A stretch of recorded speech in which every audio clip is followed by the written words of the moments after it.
For 1,500 years, questioning this man was like questioning God. The most tragic part? He would have hated it. It all begins in Stagira, Chalkidiki, in 384 BC. His father, a doctor, and perhaps that is where his obsession with one thing is born, to observe before you believe. At 17, he arrives in Athens, at Plato's academy. He stays for 20 whole years, a student, but not an obedient student.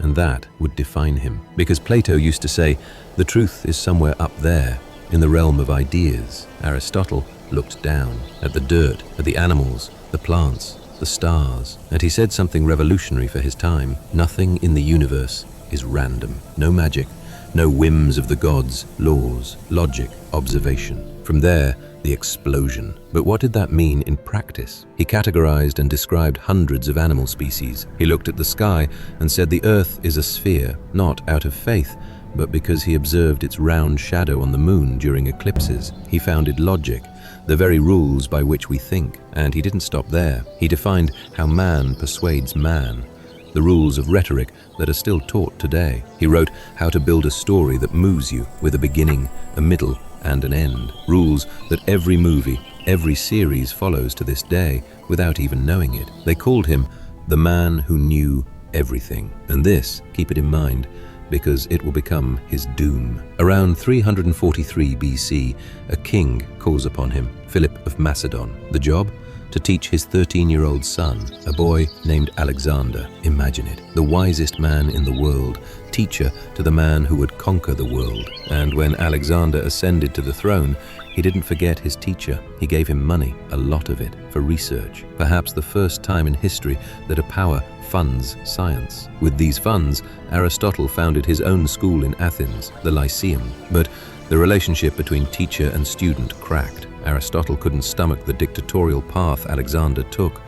And when the conqueror died, a hatred for anything that smelled of Macedonia erupted in Athens. Aristotle was accused of impiety, the exact same charge they had thrown years ago at another, at Socrates, who drank the hemlock. It is said that Aristotle stated, "I will not allow Athens to sin twice against philosophy," and he left. He died in exile in Chalcis, Euboea, in 322 BC, at 62 years old. And now, the paradox. The man who taught humanity to question became the one nobody dared to question. Arabs, Jews, Christians, everyone built their theology upon him. In the Middle Ages, his words became law. For almost 2,000 years, very few dared to investigate further, because everyone assumed Aristotle had already figured it all out. If Aristotle said it, it was true, period. Do you catch the irony?